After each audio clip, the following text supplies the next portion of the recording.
Hello, good morning, dear students.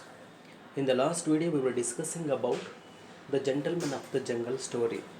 Half of the story called Gentleman of the Story is over, and today is the class in which we are going to have a look on continued part of the story called The Gentleman of the Jungle. And I hope you are doing well. And okay, let us move on to the continued part of the story called The Gentleman of the Jungle. So here, one thing that we should come to know that whatever we discussed in the last video, that I am going to recover. So I hope that all of you are having the textbook. Those how many of you are not having the textbook, please go through the text that is being displayed here. Okay, Gentleman of the Jungle. Who has written this story? It has been written by Homo Kenyatta. Jomo. It should be pronounced as Homo Kenyatta, but you should not pronounce it as Jomo Kenyatta. Okay, let us move on. So what are the things that we discussed in the last video? The Gentleman of the Jungle, it is written by Homo Kenyatta and it is a fable. Fable means what? Fable is nothing but the story where animal characters can be seen. The story where animal characters can be seen, such kind of stories we call as the fable. Okay, in this fable, what happened? Once upon a time, an elephant made a friendship with a man. Then what happened? So one day there was a thunderstorm. At the same time, elephant thought to go to his friend because his friend, he was a man as we discussed in the last video. The man who had a little hut at the end, at the edge of the forest. An elephant went there and requested the man. What he requested? Elephant went to man and requested him that, oh my dear good friend, oh my dear good friend, there is a torrential rain outside, so I want to keep my trunk very safe from that torrential rain. So will you please let me put my trunk inside your hut to keep it out of this torrential rain? And man said yes, and he allowed. Then what happened? Then elephant went into the elephant slowly put his trunk inside the hut.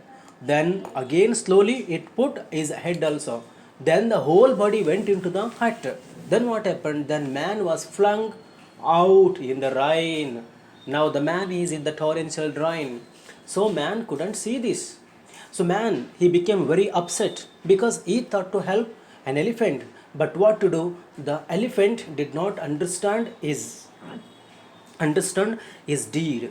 But however, the elephant thanked his friend, saying, you have done me a good deed, and one day I shall return your kindness. So this is what elephant told. Okay, then what happened? So man started grumbling. He started shouting at the elephant.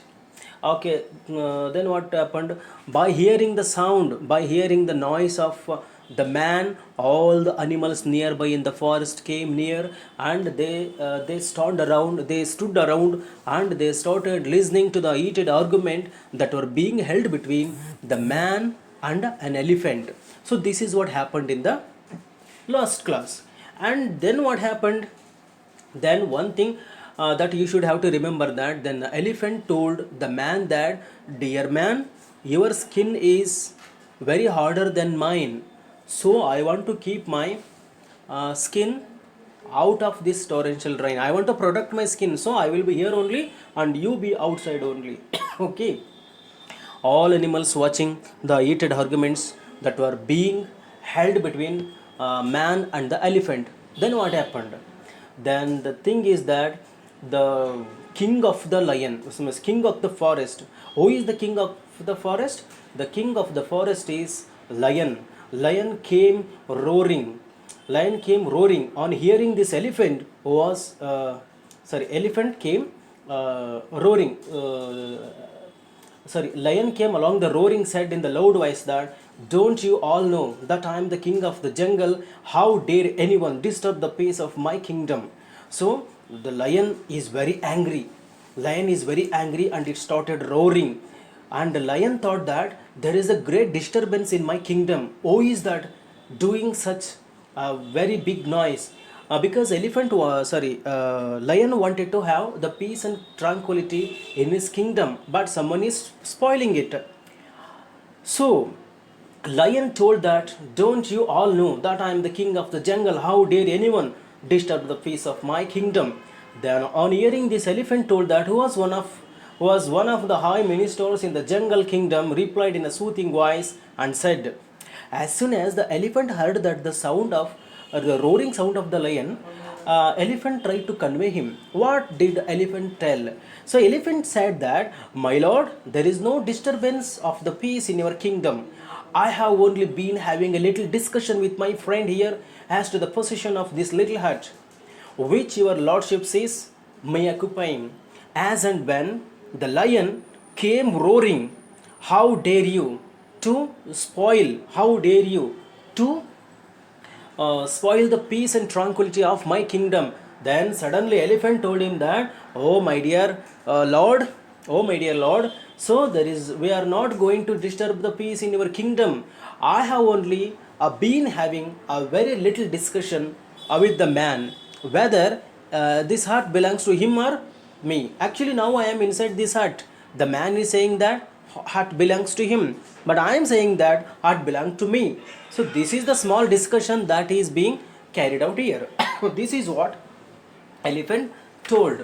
Okay, then what happened? Lion, who wanted to have a peace and tranquility in his kingdom, replied in a soothing voice, saying that I command my minister to appoint a commission of inquiry to go thoroughly into this matter and report accordingly. So this is the voice of the lion. Lion told that I command my minister to appoint a commission of inquiry. The commission of inquiry is going to be established. So commission of inquiry is going to be established according to the command of the lion. So then what happened? And go thoroughly into this matter and report accordingly. He then turned to the man and said, you have done well by establishing friendship with my people, especially with the elephant, who is one of my honorable ministers of the state. That means the lion told the man that, dear man, so you have done a good job by establishing a friendship with friendship with the people that belongs to this forest. However, you have made a friendship with an elephant. Okay, I am going to congratulate for that. But what to do? You don't worry about your hut. You have not lost your hut. Okay, actually I have called for a commission of inquiry. That commission of inquiry is going to sit, and you will also be given a plenty of opportunity to state your case.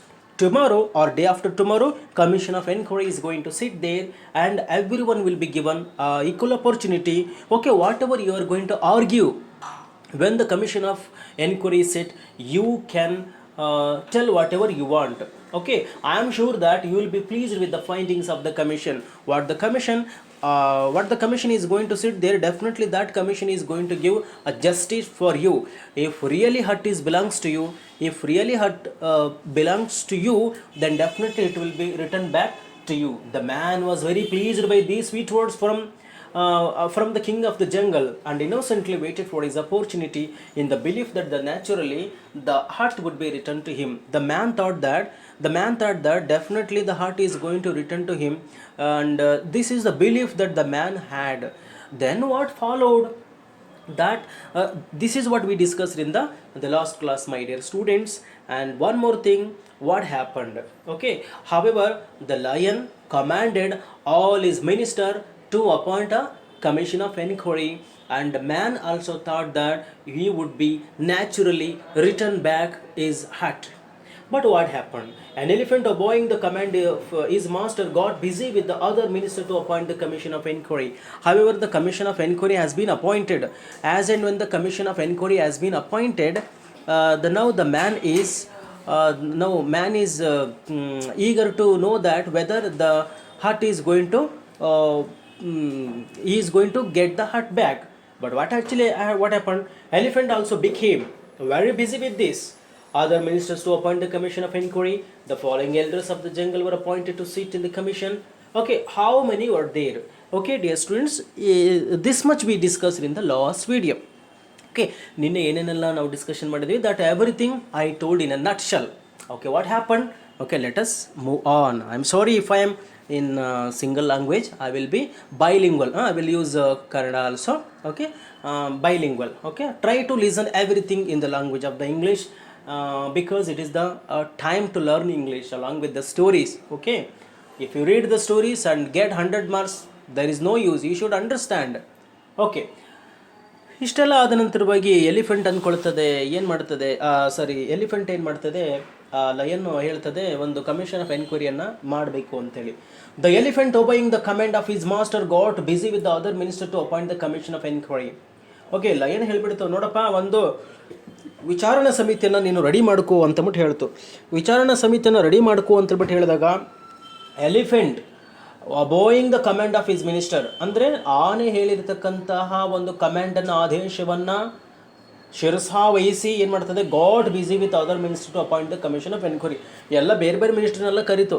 ನೋಡಪ್ಪ, ಮತ್ತು lion has strictly told all of us to make a commission of enquiry, ಒಂದು ವಿಚಾರಣಾ ಸಮಿತಿಯನ್ನು ರಚನೆ ಮಾಡಬೇಕು ಅಂತ ಮಟ್ಟ ಹೇಳಿದೆ. ಬನ್ನಿ ಮಾಡೋಣ ಅಂತ ಬಿಟ್ಟು ಸ್ಟಾರ್ಟ್ ಮಾಡ್ತಾನೆ. ಓಕೆ, ಹಾಗಾದರೆ who were there in that commission of enquiry, ಆ ಒಂದು ಕಮಿಷನ್ ಆಫ್ ಎನ್ಕ್ವೈರಿಯಲ್ಲಿ, ಆ ವಿಚಾರಣಾ ಸಮಿತಿಯಲ್ಲಿ ಯಾರ್ಯಾರಿದ್ರು ಅಂತ ನೋಡೋದಾದರೆ, the following elders of the jungle were appointed to sit in the commission. ಆ ಕಮಿಷನಲ್ಲಿ ಯಾರ್ಯಾರಿದ್ರು ಅಂದರೆ, there were 5 members as a member in that commission of enquiry. ಯಾರ್ಯಾರಿದ್ರು? ಮಿಸ್ಟರ್ ರೈನೋಸಾರಸ್, ನಿಮ್ಮ ಕಣ್ಮುಂದೆ ಚಿತ್ರ ಬರಬೇಕು. ಯಾರ್ಯಾರಿದ್ರು? ಮಿಸ್ಟರ್ ರೈನೋಸಾರಸ್ ಇದ್ರು. ಮತ್ತೆ ಯಾರಿದ್ರು? Mister buffalo, rhinoceros, mister buffalo. Next mister alligator. Next ಯಾರಿದ್ರು? ಮಿಸ್ಟರ್ ಹಾನರಬಲ್ ಮಿಸ್ಟರ್ ಫಾಕ್ಸ್ ಇದ್ರು. ಓಕೆ, ಮಿಸ್ಟರ್ ಫಾಕ್ಸ್ ಇದ್ರು. Fox is the chairman. And next who is there in that? Mister leopard to act as a secretary to the commission. ಒಂದು ವಿಚಾರಣಾ ಸಮಿತಿಯನ್ನು ರಚನೆ ಮಾಡ್ತಾರೆ. ಆ ಒಂದು ವಿಚಾರಣಾ ಸಮಿತಿ ಒಳಗಡೆಗೆ ರೈನೋಸರ್, ಬಫೆಲೋ, ಅಲಿಗೇಟರ್ ಮೆಂಬರ್ ಉಳ್ಕೊಂಡಿದ್ರೆ, ಮಿಸ್ಟರ್ ಫಾಕ್ಸ್ ಚೇರ್ಮನ್ ಆಗ್ತಾರೆ, ಮಿಸ್ಟರ್ ಲಿಯೋಪಾರ್ಡ್ ಸೆಕ್ರೆಟರಿ ಆಗ್ತಾರೆ. Who is the secretary of commission of enquiry? The secretary of commission of enquiry is leopard. And who is the chairman? Mister fox is the chairman. What about other members? ಬೇರೆ ಬೇರೆ members ಯಾರಿದ್ರು? Rhinoceros, buffalo and alligator, ಎಷ್ಟು ಜನ ಅಲ್ಲೇ ಸೇರಿಕೊಂಡಿದ್ರು. Next ಏನಾಯಿತು? On seeing the personnel, the man protested and asked if it was not necessary to include in this commission a member from his side. ಆ ಮನುಷ್ಯ ನೋಡ್ತಾನೆ, ಸೀಯಿಂಗ್ ದ ಪರ್ಸನಲ್ ಅಂದರೆ ಆ ಒಂದು ಕಮಿಷನಲ್ಲಿ ಯಾರ್ಯಾರಿದ್ರು ಅದನ್ನು ನೋಡಿ, ದ ಮ್ಯಾನ್ ಪ್ರೊಟೆಸ್ಟೆಡ್, ಮಾನವ ಏನು ಮಾಡ್ತಾನೆ ಅಂದರೆ ಪ್ರತಿಭಟನೆ ಮಾಡ್ಲಿಕ್ಕೆ ಸ್ಟಾರ್ಟ್ ಮಾಡಿಬಿಡ್ತಾನೆ. And asked if it was not necessary to include in this commission of a member from his side. ಏನ್ರಿ, ಕಮಿಷನ್ ಆಫ್ ಎನ್ಕ್ವೈರಿ ಮಾಡಿದ್ದೀರಾ, ವಿಚಾರಣಾ ಸಮಿತಿ ಮಾಡಿದ್ದೀರಾ, ಎಲ್ಲ ನೋಡಿದ್ರೆ ಬರೀ ನೀವು ಕಾಡು ಪ್ರಾಣಿಗಳಿದ್ದೀರಲ್ಲ, ಮನುಷ್ಯರ ಕಡೆಯಿಂದ ಒಬ್ಬರನ್ನು ನೀವು ಅಪಾಯಿಂಟ್ ಮಾಡ್ಕೊಂಡಿದ್ದಿಲ್ಲಲ್ಲ, ಹೇಗೆ ನನ್ನ ಕಡೆಗೆ ನ್ಯಾಯ ಬರಲಿಕ್ಕೆ ಸಾಧ್ಯ ಇದೆ ಅಂತೇಳ್ಬಿಟ್ಟು ಮನುಷ್ಯ ಕೇಳಲಿಕ್ಕೆ ಪ್ರಾರಂಭ ಮಾಡ್ತಾನೆ. ಪ್ರೊಟೆಸ್ಟ್ ಅಂತಂದರೆ ಏನು ಮಾಡ್ತಾನೆ? ಪ್ರತಿಭಟನೆ ಮಾಡ್ಲಿಕ್ಕೆ ಪ್ರಾರಂಭ ಮಾಡ್ತಾನೆ. ನಾನು ಖಂಡಿಸ್ತೀನಿ ಇದನ್ನು, ಯಾಕಂದರೆ ಈ ಕಮಿಷನ್ ಆಫ್ ಎನ್ಕ್ವೈರಿಗಳು ಬರೇ ಪ್ರಾಣಿಗಳು ಸೇರ್ಕೊಂಡಿದ್ದಾವೆ. ನಿಮ್ಮ ಪರವಾಗಿ ನೀವು ವಾದಗಳನ್ನು ಮಾಡ್ಕೊಳ್ತೀರಾ, ನಿಮ್ಮ ಪರವಾಗಿ ತೀರ್ಪುಗಳು ಬರ್ತದೆ, ನಮಗೆ ನನ್ನ ಪರವಾಗಿ ತೀರ್ಪು ಬರುತ್ತೆ ಅನ್ನೋದಕ್ಕೆ ನಾನು ಹೇಗೆ ಸಾಧ್ಯ ಅನ್ನೋ ಅರ್ಥದಲ್ಲಿ ಹೇಳ್ತಾ ಇದ್ದಾನೆ. ಬಟ್ ಈ was told that it was impossible. But ಅವನಿಗೆ ಹೇಳ್ಬಿಡ್ತಾ ಪ್ರಾಣಿಗಳು, ಓ ಮನುಷ್ಯ, ಅವೆಲ್ಲ ಆಗೋದಿಲ್ಲ, ಏನೋ ನಿನ್ನ ಕಡೆಯಿಂದ ಯಾರನ್ನೂ ಕೂಡ ನಾವಿಲ್ಲಿ ಮೆಂಬರ್ ಮಾಡ್ಕೊಳ್ಳಿಕ್ಕೆ ಸಾಧ್ಯ ಇಲ್ಲ, ನಾನು ಹೇಳ್ದಂಗೆ ಕೇಳಿ ಸುಮ್ಮನಿರು ಅಂತೇಳ್ಬಿಟ್ಟು ಎಲ್ಲ ಪ್ರಾಣಿಗಳು ಹೇಳ್ತವೆ. Since no one from his side was well enough educated to understand the intricacy of the jungle law. ಅಂದರೆ ಕಾನೂನಿನ ಜಟಿಲ ಸಮಸ್ಯೆಗಳ ಬಗ್ಗೆ ಮನುಷ್ಯರಿಗೆ ಏನ್ರಿ ಅರ್ಥ ಆಗುತ್ತೆ? ಮನುಷ್ಯರನ್ನು ಓದ್ಕೊಂಡಿದ್ದಾರ. People are not educated. ನಿಮ್ಮ ಮನುಷ್ಯರಿಗೆ ಏನೂ ಅರ್ಥ ಆಗಲ್ಲ, because you are uneducated, you cannot understand intricacy ಅಂದರೆ ಏನಪ್ಪ ಅಂದರೆ ಜಟಿಲ ಸಮಸ್ಯೆಗಳು. ಆ ಜಟಿಲ ಸಮಸ್ಯೆ ಅಂದರೆ ಕಾಡಿನ ಜಟಿಲ ಸಮಸ್ಯೆಗಳ ಬಗ್ಗೆ ಮನುಷ್ಯನಿಗೆ ಗೊತ್ತಿಲ್ಲ. ಯಾಕಂದರೆ ಕಾಡಿನ ಬಗ್ಗೆ ಸಾಕಷ್ಟು ನಾಲೆಡ್ಜು ಮನುಷ್ಯನಿಗಿರಲ್ಲ, ಪ್ರಾಣಿಗಳಿರುತ್ತದೆ. ಇದ್ರ ನಾಲೆಡ್ಜ್ ನಿಮಗಿಲ್ಲ. ಹಾಗಾಗಿ how can we appoint you as one of the member of this commission of enquiry? ಈ ಒಂದು ವಿಚಾರಣಾ ಸಮಿತಿಯ ಒಬ್ಬ ಸದಸ್ಯನಾಗಿ ನಿನ್ನನ್ನು ಹೇಗೆ ಆಯ್ಕೆ ಮಾಡ್ಕೊಳ್ಳೋದು? ಸಾಧ್ಯವಿಲ್ಲ, ಕುದುಗಳಯ್ಯ ಸುಮ್ಮನೆ ಅಂತಂದ್ಬಿಟ್ಟು ಎಲ್ಲ ಪ್ರಾಣಿಗಳು ಹೇಳ್ತವೆ. ಫರ್ದರ್ ಮುಂದೆ ಏನಾಯಿತು ಅಂದರೆ, that there was nothing to fear, for the members of the commission were all men of the repute for their impartiality in justice. Then the man was also told that, okay, ನೀನು ಭಯ ಪಡ್ತಕ್ಕಂಥ ಅವಶ್ಯಕತೆ ಏನಿಲ್ಲಪ್ಪ, ನ್ಯಾಯ ನಿನ್ನ ಪರವಾಗಿ ಇರಬಹುದು, ಇಲ್ಲದೇನೂ ಇರ್ಬೋದು, ಏನು ಭಯ ಪಡುವಂಥದ್ದು ಏನಿಲ್ಲ. ನಿಜಕ್ಕೂ ಮನೆ ನಿಂದೆ ಆಗಿತ್ತು ಅಂದರೆ, ಗುಡಿಸಲು ನಿಂದೆ ಆಗಿತ್ತು ಅಂದರೆ ನಿನ್ನೆ ಸಿಕ್ಕೇ ಸಿಗುತ್ತೆ. And as they were gentlemen chosen by the God to look after the interest of the race less adequately endowed with the teeth and claws, he might rest assured that they would investigate the matter with the greatest care and report impartially. ಅಂದರೆ ಆ ಎಲ್ಲ ಪ್ರಾಣಿಗಳು ಹೇಳಿ ಮನುಷ್ಯನ ಬಾಯಿ ಮುಚ್ಚಿಬಿಡ್ತಾರೆ. ಮತ್ತೇನು ಹೇಳಿದ್ರೆ ಗೊತ್ತಾ, ಫರ್ದರ್ ನೆಕ್ಸ್ಟ್ ಏನಾಯಿತು ಅಂತಂದರೆ, that there was nothing to fear. ಭಯ ಪಡೋಂಥದ್ದು ಏನಿಲ್ಲ ಕಣಯ್ಯ. For the members of the commission were all the men repute for their impartiality in justice. ಯಾಕಂದರೆ ಈ ಒಂದು ಸಮಿತಿ, ವಿಚಾರಣಾ ಸಮಿತಿ ಒಳಗೆ ಇರತಕ್ಕಂಥ ಪ್ರಾಣಿಗಳಿದಾವಲ್ಲ, ರೈನೋಸರ್ ಆಗಿರ್ಬೋದು, ಬಫೆಲ್ ಆಗಿರ್ಬೋದು, ಅಲಿಗೇಟರ್ ಆಗಿರ್ಬೋದು, ಅಥವಾ ಚೇರ್ಮನ್ ಆಗಿರ್ತಕ್ಕಂಥ ಫಾಕ್ಸ್ ಆಗಿರ್ಬೋದು, ಅಥವಾ ಸೆಕ್ರೆಟರಿ ಆಗಿರ್ತಕ್ಕಂಥ ಲಿಯಾಪರ್ಡ್ ಆಗಿರ್ಬೋದು, ಇವರೆಲ್ಲರೂ ಕೂಡ ಜೆಂಟಲ್ಮೆನ್, ಭಾಳ ಬುದ್ಧಿವಂತರಿದ್ದಾರೆ ಇವರು. ಓಕೆರಾ? ಎಷ್ಟು ಬುದ್ಧಿವಂತರಿದ್ದಾರೆ ಅಂತಂದರೆ, ಉತ್ತಮವಾಗಿರ್ತಕ್ಕಂಥ ತೀರ್ಪನ್ನು ಯಾವುದೇ ಪಕ್ಷಪಾತವಿಲ್ಲದೆ ಕೊಡ್ತಾರೆ ಅಂತ ಮನುಷ್ಯನಿಗೆ ಆ ಪ್ರಾಣಿಗಳು ಹೇಳ್ತವೆ. ಮತ್ತು ಮುಂದುವರೆದ ಭಾಗದಲ್ಲಿ ಹೇಳ್ತಾ ಇದ್ದಾರೆ, ಏನು ಹೇಳ್ತಾ ಇದ್ದಾರೆ ಅಂತಂದರೆ, and as they were gentlemen chosen by the God to look after the interest of the race less adequately endowed with the teeth and claws. ಇನ್ನೊಂದೇನು ಗೊತ್ತಾ, ಈ ಎಲ್ಲ ಪ್ರಾಣಿಗಳೇನು ಮೆಂಬರ್ಸ್ ಆಗಿದ್ರಲ್ಲ, ಇವ್ರನ್ನ ಆಯ್ಕೆ ಮಾಡಿರೋದು ಯಾರು? ಇವ್ರನ್ನ ಆಯ್ಕೆ ಮಾಡಿರ್ತಕ್ಕಂಥದ್ದು ಲಯನ್ ಅಲ್ಲ, ಇವ್ರನ್ನ ಆಯ್ಕೆ ಮಾಡಿರ್ತಕ್ಕಂಥದ್ದು ಎಲಿಫೆಂಟ್ ಅಲ್ಲ, ಇವ್ರನ್ನ ಆಯ್ಕೆ ಮಾಡಿಕೊಂಡಿರ್ತಕ್ಕಂಥದ್ದು ಸ್ವಯಂ ಭಗವಂತ. ಕಾಡಿನಲ್ಲಿರ್ತಕ್ಕಂಥ ಎಲ್ಲರಿಗೂ ಕೂಡ ನ್ಯಾಯವನ್ನು ಒದಗಿಸುವಂತಹ ಒಂದು ಜವಾಬ್ದಾರಿ ಕಿರೀಟವನ್ನು ಭಗವಂತ ಇವ್ರಿಗೆ ಕೊಟ್ಟಿದ್ದಾನೆ. ಭಗವಂತನೇ ನೇರವಾಗಿ ಆಯ್ಕೆ ಮಾಡ್ಕೊಂಡಿದ್ದಾನೆ ಇವರನ್ನು. Interest of the race less adequately endowed with the teeth and claws. ಅದಕ್ಕೆ ಸಾಕ್ಷಿ ಏನು ಗೊತ್ತಾ? ನೀನು ಕೇಳ್ಬೋದು ಸಾಕ್ಷ್ಯನ, ಏನು ಹೌದಾ ಭಗವಂತನಿಂದ ನೀವು ಆಯ್ಕೆ ಆಗಿದ್ದರೆ ಅಂದ್ರೆ ಏನು ಸಾಕ್ಷಿ ಅಂತ ನೀನು ಕೇಳ್ಬೋದು. ಅದಕ್ಕೆ ಸಾಕ್ಷಿ ಏನಪ್ಪ ಅಂದರೆ ಅವರ ಹಲ್ಲುಗಳು ಮತ್ತು ಅವರ ಉಗುರುಗಳು. ಒಮ್ಮೆ ನೀನು ಹಲ್ಲುಗಳನ್ನು ನೋಡು. ಯಾರಾದರೂ ತಪ್ಪು ಮಾಡಿದ್ದಾರೆ ಅಂತಂದರೆ ಆ ಹಲ್ಲುಗಳಿಂದ ಏನು ಮಾಡ್ತಾರೆ, ದೇಹ ಸೀಳ್ಬಿಡ್ತಾರೆ ಅನ್ನೋ ಅರ್ಥದಲ್ಲಿ. ಕ್ಲಾಸ್ ಅಂತಂದ್ರೆ ಏನಪ್ಪ ಅಂದರೆ ಉಗುರುಗಳು ನೋಡು. ಮನುಷ್ಯರಿಗಿದ್ದಾವ? ನಿಮಗಿಲ್ಲ. ಈ ಉಗುರುಗಳಿಂದ ತಪ್ಪಿತಸ್ಥರಿಗೆ ಚರ್ಮ ಕೆರೆದ್ರೆ ಏನಾಗ್ಬೋದು ಅಂತ ಸ್ವಲ್ಪ ಯೋಚನೆ ಮಾಡೋ ಅರ್ಥದಲ್ಲಿ ಹೇಳ್ತಾ ಇದ್ದಾರೆ. ಇದೇ ಸಾಕ್ಷಿ. He might rest assured that they would investigate the matter with the greatest care and report impartially. ಅಂದರೆ ಹಾಗಾಗಿ ನೀನು ತಲೆ ಕೆಡಿಸ್ಕೊಳ್ಳಿಕ್ಕೆ ಹೋಗಬೇಡ. ಒಂದು ಗ್ರೇಟೆಸ್ಟ್ ಕೇರು ಅನ್ನು ಇಟ್ಕೊಂಡ್ಬಿಟ್ಟು ನಿಷ್ಪಕ್ಷಪಾತವಾಗಿ ನ್ಯಾಯವನ್ನು ಕೊಡುವಂಥ ಕೆಲಸಗಳನ್ನು ಇವರೆಲ್ಲರೂ ಕೂಡ ಮಾಡ್ತಾರೆ. ಭಗವಂತನಿಂದ ಆಯ್ಕೆ ಆಗಿದ್ದಾರೆ ಇವರೆಲ್ಲರೂ ಅನ್ನುವಂಥ ಮಾತನ್ನು ಹೇಳ್ತಾ ಇದ್ದಾವೆ. ಎಲ್ಲ ಪ್ರಾಣಿಗಳು ಕೂಡ ಮನುಷ್ಯನಿಗೆ ಹೇಳ್ತಾರೆ. ಹಂಗಾಗಿ ನಿನ್ನನ್ನು ಒಬ್ಬ ಮೆಂಬರಾಗಿ ಅಥವಾ ನಿನ್ನ ಕುಲದವ್ರನ್ನ ಒಬ್ಬ ಮೆಂಬರಾಗಿ ಮಾಡ್ಕೊಳ್ಳಿಕ್ಕೆ ಸಾಧ್ಯವಿಲ್ಲ ಅನ್ನುವಂಥ ಮಾತನ್ನು ಕೂಡ ಹೇಳ್ತಾ ಹೋಗ್ತಾರೆ ಅಂತೇಳಿ. ಹಾಗಾದರೆ ನೆಕ್ಸ್ಟ್ ಏನಾಯಿತು? ಇಷ್ಟೆಲ್ಲ ಆಯಿತು. ಇಷ್ಟೆಲ್ಲ ಆದಮೇಲೆ ದ ಕಮಿಷನ್ ಸ್ಯಾಟ್. ಇಷ್ಟೆಲ್ಲ ಆದ ನಂತರವಾಗಿ ಏನಾಯಿತು ಅಂದರೆ, commission sat to take the evidence that retired honourable mister elephant was first called. ಹೌದಾ, ಕಮಿಷನ್ ಆಫ್ ಎನ್ಕ್ವೈರಿ ಎಲ್ಲ ಬಂದು ಬರ್ರಪ್ಪ ವಿಚಾರಣೆ ಮಾಡೋಣ. ಎಲ್ಲರೂ ಬಂದು ಕೂತ್ಕೊಂಡ್ರಿಗೆ ವಿಚಾರಣೆ ಸ್ಟಾರ್ಟ್ ಆಯಿತು. ಆದರೆ ವಿಚಾರಣೆ ಮೊದಲು ಏನಾಯಿತು ಅಂತ ನೋಡ್ತಾ ಹೋಗೋಣ. The commission sat to take the evidence. ಎಲ್ಲ ಸಾಕ್ಷ್ಯಾಧಾರಗಳನ್ನು ಪಡೆದುಕೊಳ್ಳಿಕ್ಕೋಸ್ಕರ ಎಲ್ಲ ಪ್ರಾಣಿಗಳು ಕೂತ್ಕೊಳ್ತವೆ. ಮತ್ತು ಫಸ್ಟ್ ಯಾರನ್ನಾದ್ರೂ ಕರಿಬೇಕಲ್ಲ. Honourable minister elephant was first called. ಫಸ್ಟ್ ಆನೆ ಕರೆದ್ರು. ಅಯ್ಯೋ ಆನೆ ಬಾರಯ್ಯ, ನಿಂದೇನಿದೆ ಹೇಳಯ್ಯ ಅಂತಬಿಟ್ಟು ಕರೆದ್ರು. He came along with the superior air, brushing his tusks with a sapling which Mrs. Elephant had provided, and in an authoritative voice said, "Gentlemen of the jungle, there is no need for me to waste your valuable time in relating to a story which I am sure you all know." ಹಿಂಗಾದಾಗ ಏನಾಯಿತು ಅಂತಂದರೆ, ಆನೆಗೆ ಕರೀತಾರೆ, ಯೋ ಆನೆ ಬಾರಯ್ಯ ಇಲ್ಲಿ, ನಿಂದೇನಿದೆ ಹೇಳು ಅಂತಬಿಟ್ಟು ಹೇಳಿದಾಗ ಆನೆ ಹೆಂಗೆ ಬಂದು ಗೊತ್ತಾ? ನೋಡಿ ಇಲ್ಲಿದೆ ನೋಡಿ. He came along with the superior air. ಅವನು ಬರ್ತಾ ಇದ್ರೆ ಅಕ್ಕಪಕ್ಕದಲ್ಲಿ ಗಾಳಿ ಬೀಸ್ತಾ ಇದೆ. ಆನೆ ಬರ್ತಾ ಇತ್ತು ಹೇಳಲಿಕ್ಕೆ, ಸಾಕ್ಷಿ ಹೇಳಲಿಕ್ಕೆ, ಅಕ್ಕಪಕ್ಕದಲ್ಲಿ ಗಾಳಿ ಬೀಸ್ತಾ ಇದೆ. ಮತ್ತೆ ಹೆಂಗೆ ಬರ್ತಾ ಇದೆ? Brushing is Tusk. ತನ್ನ ದಂತಗಳಿದ್ವಲ್ಲ, ಇಲ್ಲಿ ಕೋರೆ ಹಲ್ಲುಗಳು ಅಂತ ಬಿಟ್ಟು ದಂತ ಅಂತ, ಟಸ್ಕ್ ಅಂತಂದರೆ brushing his tusk with a sapling ಅಂತಂದರೆ ಸಸಿ ಅಂತೇಳಿ, ಒಂದು ಸಸಿ which Mrs elephant had provided.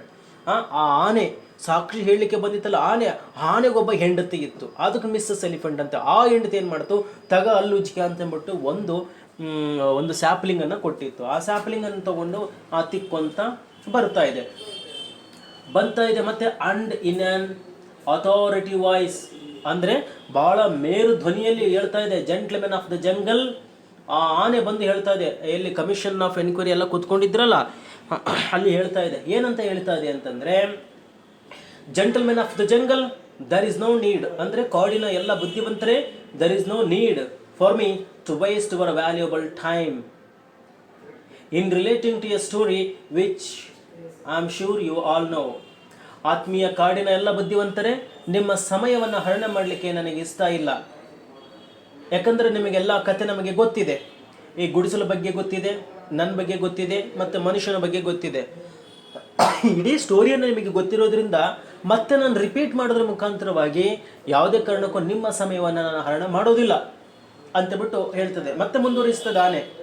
ಏನು ಹೇಳ್ತು? I have always regarded it as my duty to protect the interests of my friends and this appears to have caused the misunderstanding between myself and my friend here. ಬಾಬಾ ನೋಡಿ ಏನು ಹೇಳ್ತಾ ಇದೆ ಅಂದರೆ, I have always regarded it as my duty to protect the interest of my friend.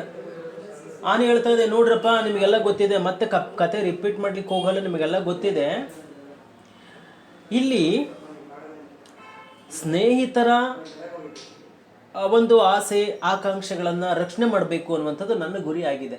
ನನ್ನ friends ಯಾರಿದ್ರೆ ಅವರೆಲ್ಲರೂ ಕೂಡ ಚೆನ್ನಾಗಿರಬೇಕು ಅಂತ ನಾನು ಅಂದ್ಕೊಳ್ತೀನಿ. ಹಾಗಾಗಿ ಒಂದಷ್ಟು ಅವ್ರ ಪರವಾಗಿ ಕೆಲಸಗಳನ್ನು ನಾನು ಮಾಡಲೇಬೇಕಾಗತ್ತೆ. And this appears to have caused the misunderstanding, ಅಂದರೆ ನಾನು ಒಳ್ಳೇದು ಮಾಡಿದ್ದು ತಪ್ಪಾಗ್ಬಿಟ್ಟಿದೆ, ಅದು ಮಿಸ್ಅಂಡರ್ಸ್ಟ್ಯಾಂಡಿಂಗ್ ಆಗಿಬಿಟ್ಟಿದೆ. ಅದು ಮಿಸ್ಅಂಡರ್ಸ್ಟ್ಯಾಂಡಿಂಗ್ ಆಗಿ between my self and my friend year, ನನಗೂ ನನ್ನ ಫ್ರೆಂಡ್ ಇಬ್ಬರಿಗೂ ಕೂಡ ಏನಾಗಿದೆ ಅಂತಂದರೆ ಒಂಥರ ಮಿಸ್ಅಂಡರ್ಸ್ಟ್ಯಾಂಡಿಂಗ್ ಆಗಿಬಿಟ್ಟಿದೆ. ಮಿಸ್ಅಂಡರ್ಸ್ಟ್ಯಾಂಡಿಂಗ್ ಆಗಿಬಿಟ್ಟಿದೆ. ನಾನೇನೋ ನಮ್ಮ ಸ್ನೇಹಿತನಿಗೆ ಒಳ್ಳೇದಾಗಲಿ ಅಂತೇಳ್ಬಿಟ್ಟು ನಾನು ಈ ಗುಡಿಸ್ಲೊಳಗಡೆಗೆ ಅಂತ ಏನೋ ಹೇಳ್ತಾ ಇದೆ. ಅದು ಪಾಪ ಯಾಕೆ, ಏನು ಹೇಳ್ತಾ ರೀಸನ್ನು ಏನು ಹೇಳ್ತಾ ಇದೆ ಅಂತಂದರೆ, ಆನೆ ಹೇಳ್ತದೆ, ಈ invited me to save his a heart from being blown away by a hurricane. Hurricane ಅಂತಂದರೆ ಬಿರುಗಾಳಿ, ಈ ಚಂಡಮಾರುತ ಬಂದಾಗ ಬಿರುಗಾಳಿ ಬರ್ತದಲ್ಲ, ಆ ಥರ ಒಂದು ಹರಿಕೇನ್ ಅನ್ನುವಂಥ ಒಂದು ಬಿರುಗಾಳಿ. ನೋಡಪ್ಪ, ಒಂದು ಬಿರುಗಾಳಿ ಜೋರಾಗಿ ಬೀಸಕ್ಕೆ ಸ್ಟಾರ್ಟ್ ಆಗಿಬಿಡ್ತು. ಬಿರುಗಾಳಿ ಜೋರಾಗಿ ಬೀಸ್ತಕ್ಕಂಥ ಸಂದರ್ಭದಲ್ಲಿ ಏನು ಮಾಡಿದಂತಾರೆ, ಈ ಮನುಷ್ಯ ನನ್ನನ್ನು ಕರೆದ, ಆನೆ ಬಾರಯ್ಯ ಇಲ್ಲಿ, ಹರಿಕೇನ್, ಈ ಬಿರುಗಾಳಿ ಜೋರ ಬೀಸ್ತಾ ಇದೆ, ಹಿಂಗೆ ಜೋರ ಬೀಸ್ಬಿಟ್ರೆ ಏನಾಗುತ್ತೆ ಅಂದರೆ ನಾನು ಗುಡಿಸ್ಲು ಹಾರ್ಕೊಂಡು ಹೋಗ್ಬಿಡ್ತದೆ, ಹಾಗಾಗಿ ನೀನು ಭಾಳ ಭಾರವಾಗಿದೆಯಾ, ಒಳ ಬಂದು ಕುತ್ಕ. ಬೀಯಿಂಗ್ ಬ್ಲೌನ್ ಅವೇ ಅಂದರೆ ಹಾರ್ಕೊಂಡು ಹೋಗೋದು, ನೀವು ಒಳ ಬಂದು ಕುತ್ಕೊಂಡ್ರೆ ನನ್ನ ಗುಡಿಸ್ಲು ನನಗೆ ಉಳಿತದೆ ಅಂತಂದ್ಬಿಟ್ಟು ಈ ಮನುಷ್ಯನ ಕರೆದ.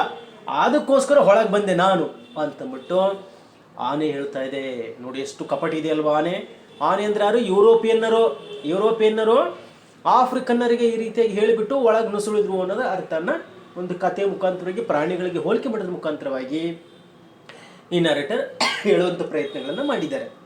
ನೆಕ್ಸ್ಟ್ ಏನಾಯಿತು ನೋಡೋಣ.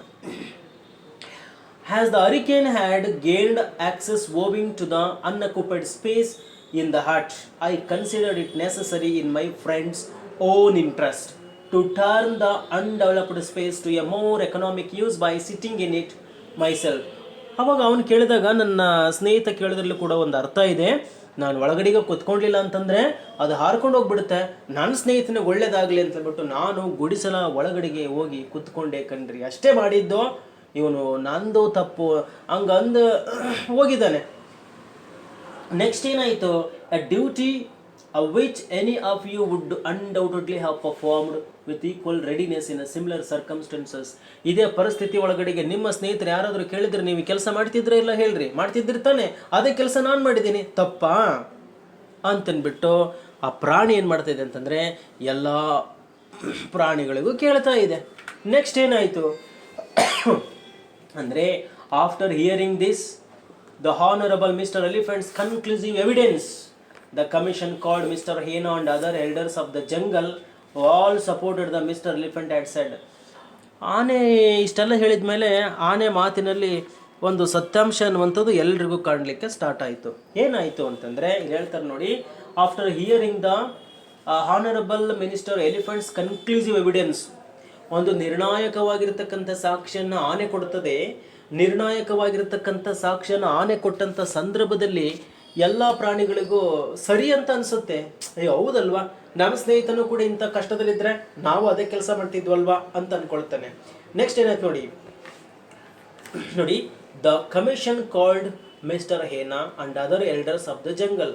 ಕಮಿಷನ್ ಏನು ಮಾಡ್ತು, ಹೇನಾ ಬಾರಪ್ಪ ನೀನೇನು ಹೇಳ್ತೀಯಪ್ಪ ಇದಕ್ಕೆ ಅಂತ ಅದಕ್ಕೂ ಕೇಳ್ತದೆ. ಎಲ್ಡರ್ಸ್ ಅಂದರೆ ಈ ಥರ ದೊಡ್ಡವರು, ಈ ದೊಡ್ಡ ಪ್ರಾಣಿಗಳು ಯಾವಿದ್ವು ಅವನ್ನೆಲ್ಲರೂ ಕೂಡ ಕರೆದು ಕೇಳ್ತದೆ, ಮತ್ತೆ ಏನಂತೀರಪ್ಪ ಹಿಂಗ್ ಅನ್ನೋದಕ್ಕೆ ಅಂತೇಳಿ.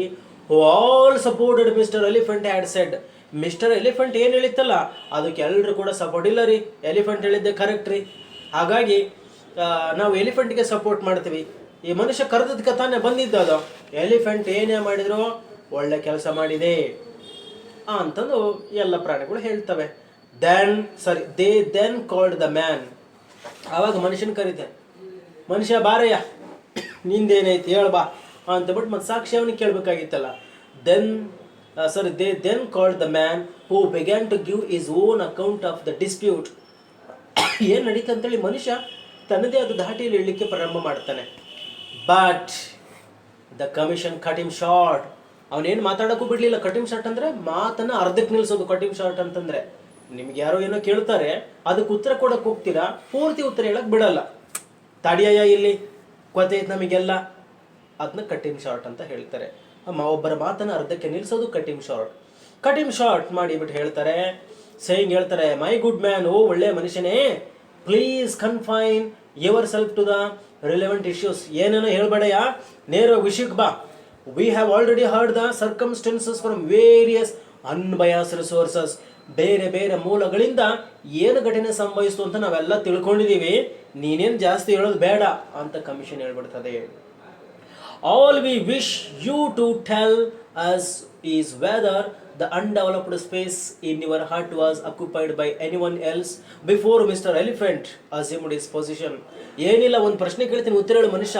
ಉಳಿದದ್ದು ಏನೇನೋ ನೀನು ರಾಗಡಿ ಹೇಳೋಕೆ ಹೋಗ್ಬೇಡ, ನೇರವಾಗಿ ಒಂದು ಪ್ರಶ್ನೆ ಕೇಳ್ತೀವಿ, ಉತ್ತರ ಹೇಳು ಅಂತಬಿಟ್ಟು ಆ ಕಮಿಷನಲ್ಲಿದ್ದಂಥ ರೈನೋಸರ್ ಆಗಿರ್ಬೋದು, ಎಲಿಫೆಂಟ್ ಆಗಿರ್ಬೋದು, ಆಮೇಲೆ ಲಯಾಫರ್ಡ್ ಆಗಿರ್ಬೋದು, ಫಾಕ್ಸ್ ಆಗಿರ್ಬೋದು, ಇವು ಅಲಿಗೇಟರ್ ಆಗಿ ಇವೆಲ್ಲರೂ ಕೂಡ ಒಂದು ಪ್ರಶ್ನೆ ಕೇಳ್ತಾರೆ. ಆನೆ ಬಂದು ನಿನ್ನ ಗುಡಿಸಲು ಒಳಗಡೆ ಕೂರೋದಕ್ಕಿಂತ ಮುಂಚಿತವಾಗಿ ಬೇರೆ ಯಾರಾದರೂ ಕೂತ್ಕೊಂಡಿದ್ರ? ಬೇರೆ ಯಾರಾದರೂ ಕೂತ್ಕೊಂಡಿದ್ರೆ ಆನೆದು ತಪ್ಪಾಗುತ್ತೆ. ಯಾರು ಕೂತ್ಕೊಂಡಿದ್ದಿಲ್ಲ, ನಿನ್ನ ರಕ್ಷಣೆಗೆ ಅವ್ರು ಬಂದಿದ್ದಾರೆ, ಸರಿನ ತಪ್ಪ ಹೇಳು, ಬಂದಿದ್ರ ಇಲ್ಲ ಹೇಳು ಅಂತ. ಯಾರಾದ್ರೂ ಇದ್ರ ಆನೆ ಬರೋದಕ್ಕಿಂತ ಮುಂಚಿತವಾಗಿ ಬೇರೆ ಯಾರಾದರೂ ಆನೆ ಸ್ಥಳದಲ್ಲಿ ಕೂತ್ಕೊಂಡಿದ್ರ ಹೇಳು. The man began to say no. ಇಲ್ಲ, ಯಾರು ಇದ್ದಿಲ್ಲ ಆದರೆ ಅಂತಂದ. ಮತ್ತೆ ಕಟ್ ಹಿಮ್ ಶಾರ್ಟ್, ಯಾರು ಇದ್ದಿಲ್ಲ ರೀ ಆದ್ರು ಅಂತ ಹೇಳ್ತಾರೆ, ಆದರೆ ಅದನ್ನ ಇವರು ಒಪ್ಪೋದಿಲ್ಲ. ನೆಕ್ಸ್ಟ್ ಏನಾಯ್ತು? But at this point the commission declared that they had heard the sufficient evidence from both the sides and retired to consider their decision. ಬೇಡ ಮನುಷ್ಯ ಏನು ಹೇಳೋಕೋಬೇಡ, ಗೊತ್ತಾಯ್ತು, ಎಲ್ಲ ವಾದ ವಿವಾದಗಳನ್ನ ನಾವೀಗೆಲ್ಲ ಪರಿಶೀಲನೆ ಮಾಡಿದ್ದೀವಿ. ಪರಿಶೀಲನೆ ಮಾಡಿಬಿಟ್ಟು ಒಂದು ನಿರ್ಣಯಕ್ಕೆ ನಾವು ಬರ್ತಾ ಇದೀವಿ ಅಂತ ಹೇಳ್ಬಿಟ್ಟು ಪ್ರಾಣಿಗಳೆಲ್ಲ ಒಂದು ನಿರ್ಣಯಕ್ಕೆ ಬರ್ತಾರೆ. ಹಾಗಾದ್ರೆ ಏನು ನಿರ್ಣಯಕ್ಕೆ ಬರ್ತಾರೆ, ಯಾವ ಡಿಸಿಷನ್ ಅನ್ನು ಅಲ್ಲಿ ತೆಗೆದುಕೊಳ್ತಾರೆ ಅನ್ನೋದನ್ನ ಈಗ ನಾವು ನೋಡ್ತಾ ಹೋಗೋಣ.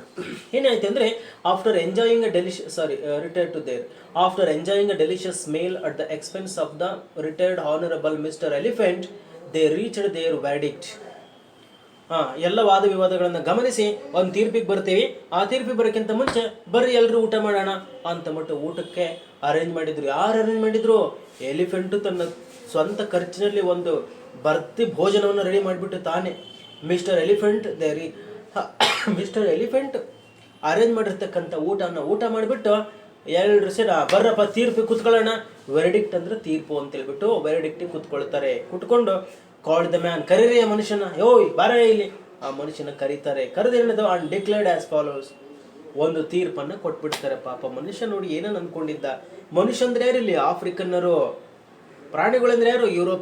ಯುರೋಪಿಯನ್ನರು ಆಫ್ರಿಕನ್ನರನ್ನ ಹೇಗೆ ಇಪ್ಪೆ ಮಾಡಿದ್ರು ಅನ್ನೋದನ್ನ ಕಥೆಯ ಮುಖಾಂತರವಾಗಿ ಬಣ್ಣಿಸುವಂತ ಕೆಲಸವನ್ನ ನಮ್ಮ ಲೇಖಕರಲ್ಲಿ ಮಾಡ್ತಾ ಇದ್ದಾರೆ. ಹಾಗಾದ್ರೆ ಯಾವ ಡಿಸಿಷನ್ ಅನ್ನ ಕೊಡ್ತಾರೆ ಆ ಒಂದು ಕಮಿಷನ್ ಆಫ್ ಎನ್ಕ್ವೈರಿ ಅಂತ ಈಗ ನೋಡ್ತಾ ಹೋಗೋಣ. ಕಮಿಷನ್ ಈ ತರ ಕೊಡ್ತು ತೀರ್ಪನ್ನ, verdict. In our opinion this dispute has arisen through a regrettable misunderstanding due to the backwardness of your ideas. ಈ ಮನುಷ್ಯನ ತುಕ್ಕು ಹಿಡಿದಿರ್ತಕ್ಕಂತಹ ಅಂದ್ರೆ ಅತ್ಯಂತ ಹಿಂದುಳಿದಿರ್ತಕ್ಕಂಥ, ಅತ್ಯಂತ ದಡ್ಡತನದಿಂದ ಕೂಡಿರ್ತಕ್ಕಂತಹ ಒಂದು ಮಿಸ್ಅಂಡರ್ಸ್ಟ್ಯಾಂಡಿಂಗ್ ನಿಂದ ಪ್ರಾರಂಭ ಆಗಿದೆ ಅನ್ನೋದಕ್ಕೆ ಬಹಳ ವಿಷಾದನೀಯ ಅಂತ ಅನಿಸುತ್ತೆ. ಮೊದಲನೇದಾಗಿ ಬಹಳ ವಿಷಾದನೀಯ ಅನಿಸುತ್ತೆ. ಯಾಕಂದ್ರೆ ಈ ಮನುಷ್ಯನ ತಿಳುವಳಿಕೆ ಇಲ್ಲದೆ ಇರತಕ್ಕಂತಹ ಒಂದು ಬುದ್ಧಿಹೀನತೆಯಿಂದ ಈ ಒಂದು ಸಮಸ್ಯೆ ಉದ್ಭವಿಸಿದೆ. ಈ ಒಂದು ಸಮಸ್ಯೆ ಉದ್ಭವಿಸಿದೆ. We consider that mister elephant has fulfilled his a sacred duty of protecting your interest. ನಮ್ಮ ಪ್ರಕಾರವಾಗಿ ಎಲಿಫೆಂಟ್ ಅನ್ನುವಂಥದ್ದು ನಿನ್ನ ಆ ಗುಡಿಸಲನ್ನ ರಕ್ಷಣೆ ಮಾಡಬೇಕು ಅನ್ನುವಂಥ ಉದ್ದೇಶದಿಂದ ಆ ನಿನ್ನ ಗುಡಿಸಲೊಳಗಡೆ ಕೂತ್ಕೊಂಡು ಬಹಳ ಪವಿತ್ರವಾಗಿರ್ತಕ್ಕಂಥ ಕೆಲಸವನ್ನು ಮಾಡಿದೆ.